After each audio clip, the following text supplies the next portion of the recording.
Matérium, l'une de ses missions principales, c'est de participer à préserver les ressources naturelles.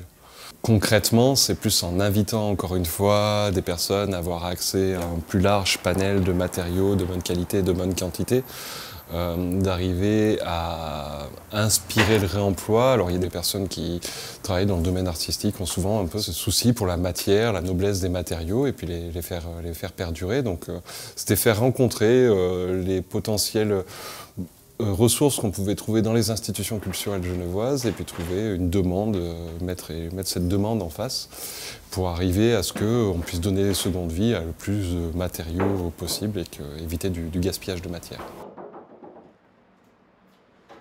Les matériaux sont beaux et puis surtout le réemploi c'est aussi pour les personnes créatives un super terrain de jeu dans le sens où on part de ce qu'on trouve et de quel devenir on peut lui donner plutôt que de dire on part du plan et puis que j'ai besoin de X mètres carrés de ça et puis je vais chercher X mètres carrés de ça. À droite et le petit battant à gauche. Non, il faut juste que je re-regarde. C'était des restes de la parfumerie. C'est un projet pour la Cité des métiers et en fait on fait un Fab Lab dans lequel on recycle, en fait on crée des objets à partir que soit de fin de stock, soit de matières recyclées et du coup forcément on pense à Matérium. C'est plutôt des jeunes visiteurs, l'idée c'était vraiment de sensibiliser à toute cette notion de recyclage, etc.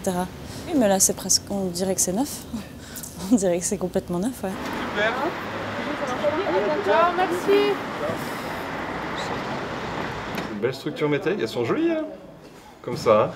Oui. Tu vois, elles sont jolies, par contre elles font 2,15 m de large.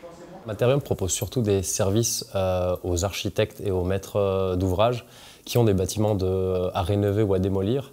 Et dans ce cadre-là, on va se concentrer sur ces bâtiments et essayer d'inventorier puis de commercialiser toute la matière qui, à notre sens et selon notre expérience, peut trouver une seconde vie ailleurs. Ça va concerner tout un tas d'éléments, principalement du second œuvre. Ça va être du coup des éviers, des sanitaires, ça va être des portes, des fenêtres, ça peut être du parquet. Matérium, c'est pas mal parce qu'il y a pas mal de métal, il y a des chutes de panneaux. J'ai aussi pour la petite quincaillerie. Il y a plein de choses en fait à des prix vraiment imbattables. C'est un peu comme un grand économa à côté de là où je travaille. On continue à le dire, on est quand même un des lieux assez rares et assez uniques en Europe. Et puis après, des très belles complémentarités, des personnes qui viennent chercher des matériaux de réemploi à Matérium vont aller chercher des outils pour aller ensuite les mettre en œuvre chez eux. Ils peuvent aller les découper et les travailler et faire des débits au grand atelier.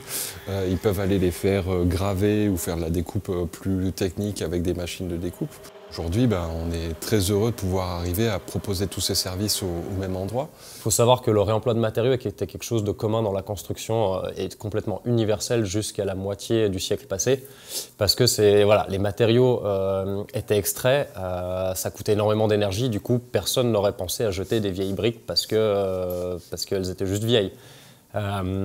Depuis l'abondance énergétique qu'on a eue après la Seconde Guerre mondiale, et du coup l'abondance matérielle qui en a suivi, le coût de se procurer des nouveaux matériaux est devenu tellement faible par rapport au réemploi que tout le monde a commencé à juste acheter des matériaux neufs. Dans un contexte où petit à petit, il va falloir qu'on se fasse au fait d'avoir un peu moins d'énergie à disposition, ça fait partie de ce que moi je considère comme juste du bon sens. C'est aussi quand même une réponse pratique à un modèle de société sur lequel on n'est pas d'accord d'avoir ce cycle infernal de production, de tirer sur les ressources naturelles et puis de penser que ce cycle pourra être continu.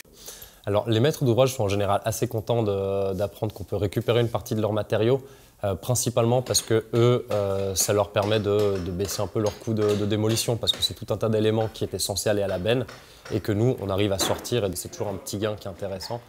Et eux, ça leur permet de faire un pas dans la bonne direction.